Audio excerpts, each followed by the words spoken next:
عبداللہ ابن عمر کے جواب میں، امام علیہ السلام جنہوں نے مختلف لوگوں کے ساتھ گفتگو کے دوران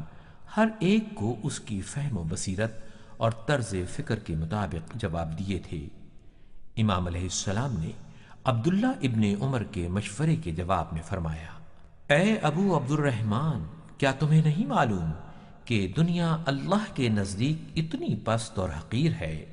کہ یحییٰ ابن زکریا جیسے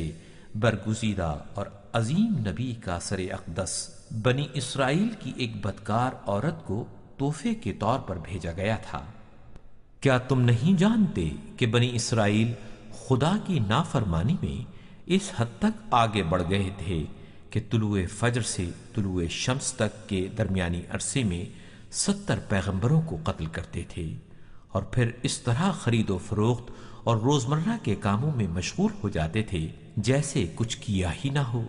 اور خداوند متعال نے ان پر اپنے عذاب میں عجلت نہیں کی بلکہ انہیں ڈھیل دیتا رہا، یہاں تک کہ آخر کار اسی قادر اور منتقم نے ان پر شدید ترین گرفت کی۔ امام علیہ السلام نے مزید فرمایا،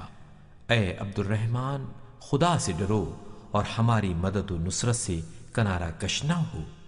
شیخ صدوق نے نقل کیا ہے کہ جب عبداللہ ابن عمر نے اپنا مشورہ بے سود ہوتے دیکھا تو عرض کیا، اے ابا عبداللہ، میری خواہش ہے کہ جدائی کے اس لمحے میں آپ کے بدن کے اس حصے کو چوموں جسے رسول خدا صلی اللہ علیہ وآلہ وسلم چوما کرتے تھے۔ امام نے اپنا کرتا اوپر کیا اور عبداللہ ابن عمر نے حضرت حسین علیہ السلام کے سینے کے کچھ نیچے کا حصہ 3 مرتبہ چوما اور روتے ہوئے کہا، اے ابا عبداللہ، آپ کو خدا کے سپرد کرتا ہوں اور الوداع کہتا ہوں، کیونکہ اس سفر میں آپ قتل کر دیے جائیں گے۔